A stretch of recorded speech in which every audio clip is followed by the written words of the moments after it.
जी अस्सलाम वालेकुम सत श्री अकाल और नमस्कार दोस्तों। इस वेले का मौसम जिहड़ा तुसी देख रहे हो और देखण नूं शहर दे लोग तो इसनूं कहणगे बड़ा प्यारा मौसम, बड़ा बदलां वाला मौसम, लेकिन इस टाइम जिहड़ा जिमीदार तबका है उहदे वास्ते मौसम बड़ा ही खतरनाक है।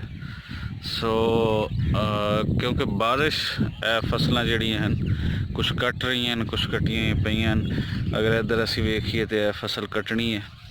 सो ਇਹਦੇ ਵਿੱਚ ਜਿਹੜਾ ਗੰਦਮ ਦਾ ਹੈ, ਕਣਕ ਦਾ ਹੈ, ਉਹ ਬਹੁਤ ਜ਼ਿਆਦਾ ਨੁਕਸਾਨ ਹੈ। ਰੱਬ ਕਰੇ ਕਿ ਇਹ ਬਾਰਿਸ਼ ਟਲ ਜਾਵੇ।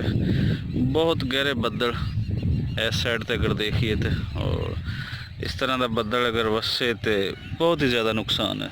2-4 ਦਿਨ ਪਹਿਲੇ 3 ਦਿਨ ਪਹਿਲੇ ਰਾਤ ਦੀ ਜਿਹੜੀ ਬਾਰਿਸ਼ ਔਰ ਹਨੇਰੀ ਹੈ ਉਸਨੇ ਵੀ ਬੜਾ ਨੁਕਸਾਨ ਪਹੁੰਚਾਇਆ।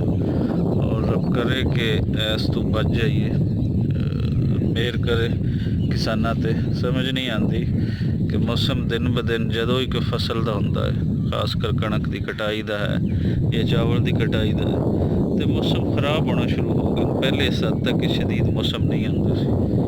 वल्ला लम्हे के पिछे की हकीकत हैं, की है दरख्तों की कमी है या कोई होर मसाइल वधे जिन्हां दी वजह तो मौसम जड़े और उन्होंने दिनों के मौसम खराब होंदा जिन्हां दिनों के किसान अपनी फसल जी है वो चुक रही होंदा। सो रब खैर करे, दुआ करते हैं कि बारिश ना होए ताकि ज़िमीदार जोड़ा है वो अपनी फसल अच्छे तरीके के नाल खुंज सके, उस दी देखभाल कर सके।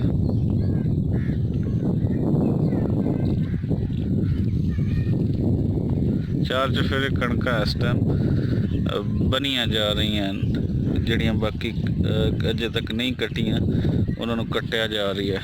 सो जिधर नज़र मारीए सानू चार चफेरे लोग ही लोग नज़र आते हैं, फसलों कुंजते हुए। फसलों का कोई बन रही है, कोई कटाई कर रही है।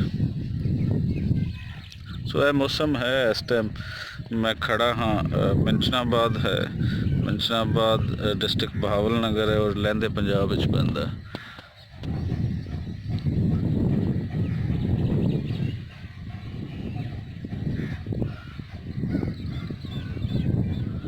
नेड़े आंदे हुए बदल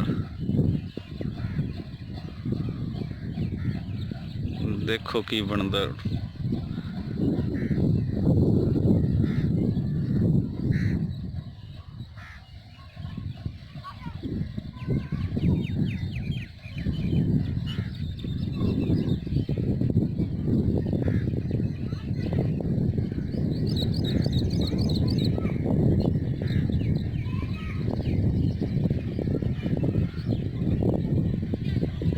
अगे अगे बढ़ते हुए बदल